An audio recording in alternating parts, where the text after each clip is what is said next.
Hay un niño que en el año 2002, con 12 años, le dice a su familia que su ídolo es Pablo Aimar, no Ronaldo, no Zidane, no Figo, Aimar. Ese niño se llama Lionel Messi. Y cuando en 2015 Aimar se retira del fútbol, Messi escribe públicamente: se retira un grande, uno de mis ídolos. Gracias por todo lo que nos hiciste disfrutar con tu magia. 20 años después de eso, los dos comparten vestuario otra vez, uno como jugador, el otro como parte del cuerpo técnico que ganó el Mundial de Qatar 2022. El ídolo del ídolo, campeón del mundo sin tocar un balón. Esa es, quizás, la mejor forma de entender qué clase de historia es la de Pablo Aimar. A sus 46 años cumplidos el 3 de noviembre de 2025, Pablo Aimar vive en un lugar extraño y privilegiado a la vez.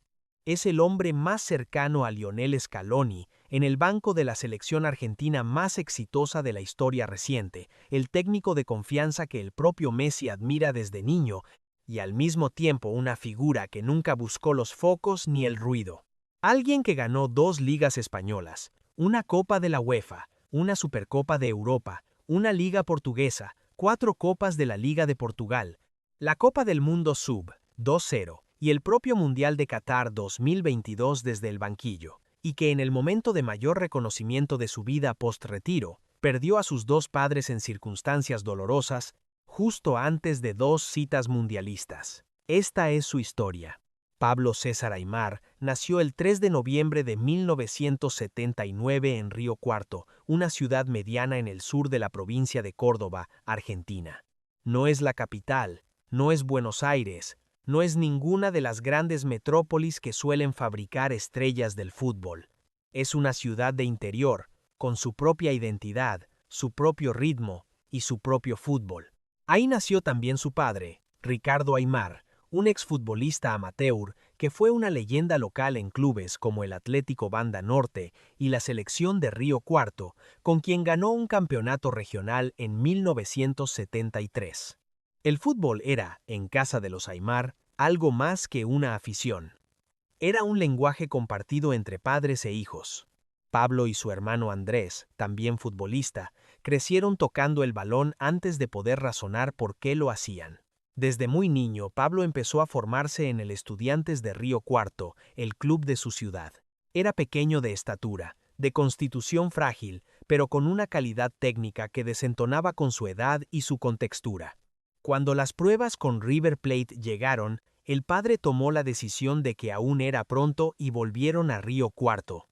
No era prisa lo que movía a esa familia. Era una comprensión casi instintiva de que los tiempos importan.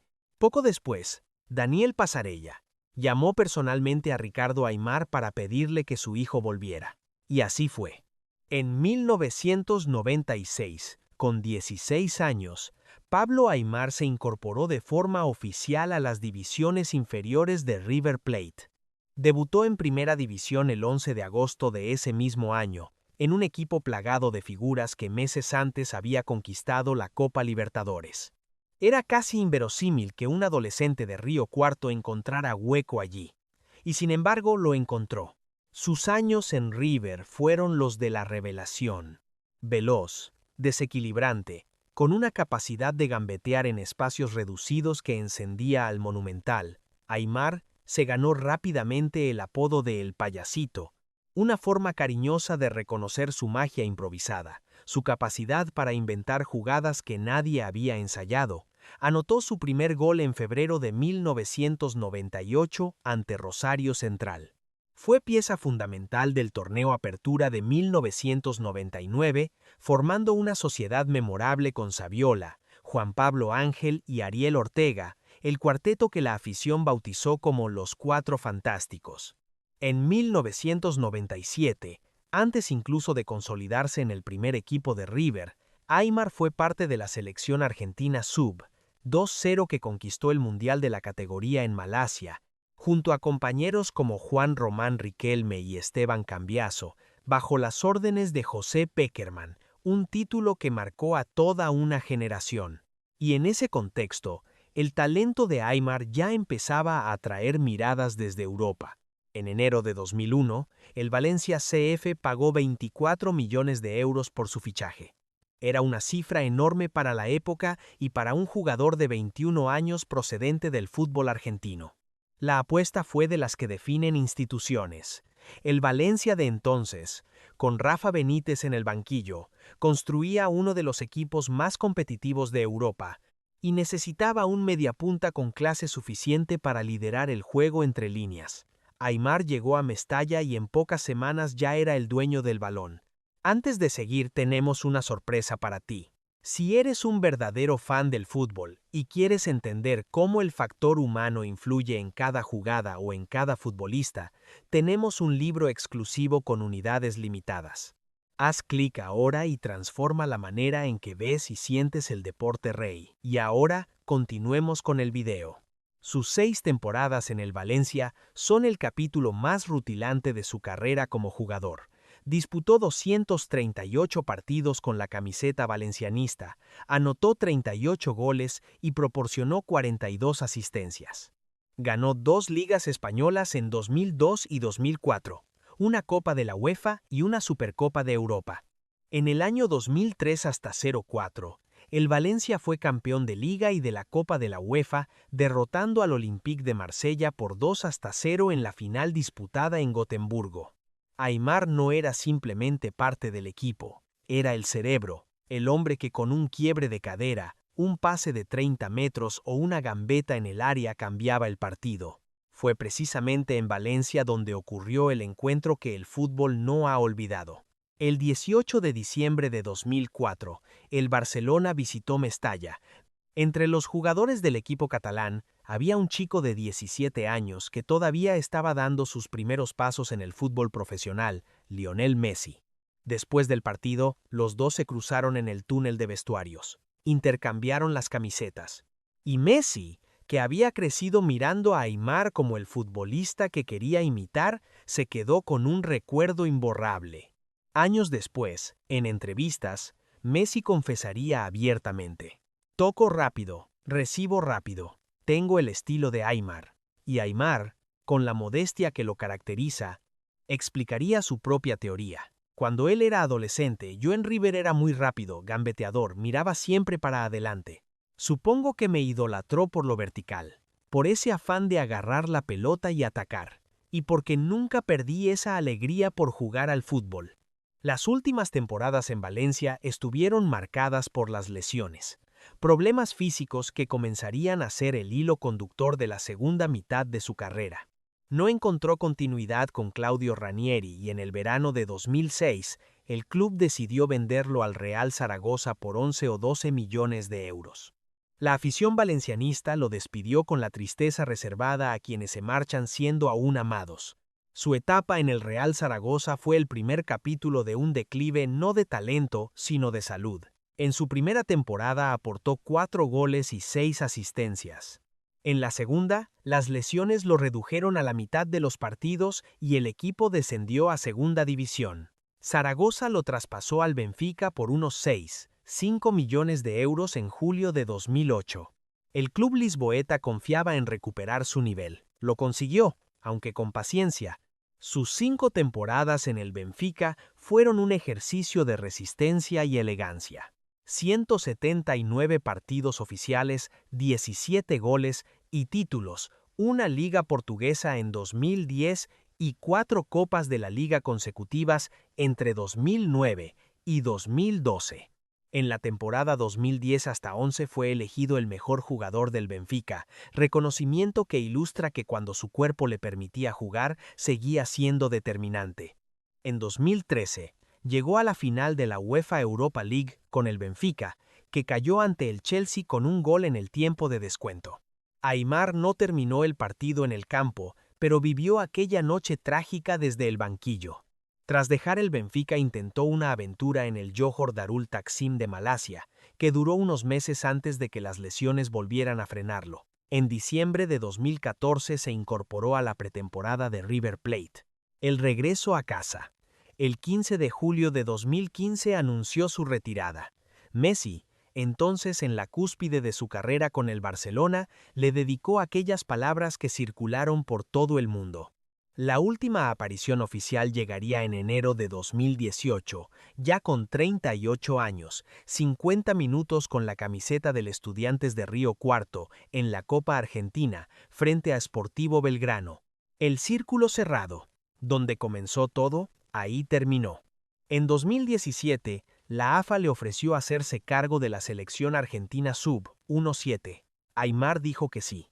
Era una apuesta incierta. Nunca había entrenado, tenía cero experiencia como técnico y su apellido pesaba en la comparación con lo que había sido en el campo. Pero el trabajo silencioso, metódico y apasionado que desplegó en las categorías juveniles comenzó a dar frutos. En 2019, la sub-17 que dirigía Aimar ganó el campeonato sudamericano de la categoría, clasificándose al Mundial Juvenil. Un título que estableció su credibilidad como entrenador más allá de su nombre. Cuando Lionel Scaloni tomó las riendas de la selección mayor en 2018, Aimar se integró como su ayudante principal, su hombre de confianza, la primera voz de consulta en los entrenamientos y en los partidos. El dúo funcionó con una naturalidad que sorprendió a quienes esperaban tensiones entre dos personalidades tan distintas. Scaloni, el técnico metódico y discreto. Aimar, el exjugador brillante que nunca necesitó la atención mediática. Lo que compartían era más importante que lo que los diferenciaba. Una idea clara de cómo quería jugar Argentina, un amor profundo por el trabajo en equipo y una capacidad para gestionar un vestuario lleno de estrellas sin que nadie se sintiera más importante que el conjunto. En junio de 2024, durante la Copa América en Estados Unidos, Scaloni fue sancionado por la Conmebol con un partido de suspensión por las salidas tardías del equipo al campo. Quien tomó el mando en el banco para el partido ante Perú fue Pablo Aimar, convirtiéndose en el primer riocuartense en dirigir a la selección argentina como entrenador principal. Argentina ya estaba clasificada y el resultado no condicionaba la fase, pero el simbolismo era enorme. El payasito, en el banco técnico del equipo que él mismo soñó de niño representar como jugador. Hoy, en 2026, Aimar es pieza central del cuerpo técnico que prepara a Argentina para el Mundial que se disputará en Estados Unidos, Canadá y México. En septiembre de 2025, en el Congreso CREA celebrado en Tecnópolis, ante miles de productores agropecuarios, pronunció una de las frases que más circularon ese año en redes sociales: Messi juega pensando que hay alguien que todavía no lo vio. Una definición que resume la filosofía de un hombre que siempre creyó en la elegancia de la constancia. La vida de Pablo Aimar en estos últimos años no ha sido solo éxito deportivo. Ha cargado también con dos pérdidas que se volvieron especialmente duras por su coincidencia con momentos decisivos en su rol como técnico. El 18 de octubre de 2022, días antes del Mundial de Qatar, falleció su madre, Mary Giordano, de manera repentina en la provincia de Córdoba, sin enfermedad preexistente conocida. La selección argentina ganó aquel Mundial. Aimar celebró entre sus compañeros con el título más grande del fútbol mundial, pero su madre no pudo verlo. En marzo de 2026, justo en la previa del Mundial que Argentina afrontará como campeona defensora, falleció su padre, Ricardo Aimar, también en la provincia de Córdoba. Ricardo fue una leyenda del fútbol cordobés, el hombre que lo introdujo en este deporte, el que tomó la decisión de que era pronto para ir a River y luego aceptó que había llegado el momento. La coincidencia con dos mundiales consecutivos fue tan llamativa que la prensa argentina la señaló de inmediato. La AFA transmitió sus condolencias públicamente. El mundo del fútbol argentino lo acompañó.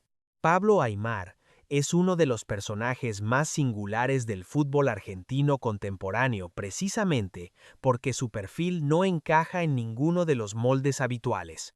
No es el exjugador que hace televisión y debate en programas de análisis. No es el técnico que se viste de protagonista. Es el hombre que está ahí, que trabaja, que opina cuando le preguntan y con una profundidad que desconcierta por su sencillez aparente. En sus conferencias y charlas como la que dio en el Congreso CREA de 2025, habla del trabajo en equipo, del liderazgo desde la acción y no desde la palabra, de la importancia de tomar decisiones rápidas sin paralizarse por el exceso de análisis. Los líderes que nosotros conocimos de jóvenes lo eran desde la acción y no tanto desde la palabra. Esa gente era buena, eran buenos tipos, que por ahí no tenían un montón de palabras para decir, ni siquiera en algunos casos de un gran vocabulario para explicarte algo, sino siendo, dijo en una charla ante socios de River Plate en 2025, una reflexión que habla tanto del fútbol como de él mismo. Aimar no es elocuente por artificio, es elocuente porque tiene cosas que decir y sabe cuándo decirlas. Su vida personal permanece resguardada con la misma discreción de siempre. Está casado con Ana desde hace décadas y es padre de 3 hijos. Agustín, nacido en 2004, Sara, nacida en 2006, ambos en Valencia durante sus años en España, y un tercero. Mantiene vínculos profundos con Río Cuarto, con Valencia, ciudad en la que vivió 6 años y dejó una huella imborrable, y con el entorno del fútbol argentino. Su Instagram, con más de 325,000 seguidores, tiene apenas 6 publicaciones. La cuenta de alguien que sabe estar en las redes sin necesitar estar en las redes. La carrera de Pablo Aimar como jugador fue larga y transcurrió en clubes de primer nivel europeo durante más de una década. Su fichaje por el Valencia en 2001 por 24 millones de euros fue el salto que definió sus condiciones económicas. En el club valencianista, durante sus años de mayor rendimiento entre 2001 y 2005, sus salarios anuales rondaban entre 1, 5 y 2, 5 millones de euros. El traspaso al Zaragoza por 11 hasta 12 millones de euros en 2006 incluyó porcentajes sobre sus derechos económicos. En el Benfica sus ingresos se situaron entre 1 y 1, 5 millones de euros anuales durante sus 5 temporadas. A lo largo de toda su carrera profesional, entre salarios, primas de títulos, derechos de imagen y los contratos puntuales en Malasia, se estima que Aimar acumuló entre 15 y 20 millones de euros en ingresos brutos como futbolista. Su gestión económica ha sido siempre de perfil bajo y sin ostentaciones notorias, coherente con su carácter. Como parte del cuerpo técnico de la selección argentina, percibe un salario institucional significativamente más modesto que sus años como futbolista, pero suficiente para una vida digna y sin presiones. Su patrimonio neto actual se estima en torno a los 5 y 8 millones de euros, fruto de años de trabajo en grandes clubes europeos y una administración prudente.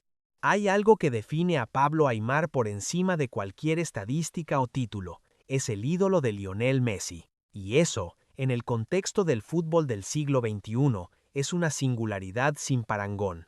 Messi ha ganado 8 Balones de Oro, 4 Champions League, 2 Copa del Mundo, y el hombre que inspiró su forma de moverse, de tocar el balón, de atacar sin miedo, fue un mediapunta de Río Cuarto que luchó contra las lesiones la mitad de su carrera y que nunca perdió, según sus propias palabras, la alegría de jugar al fútbol.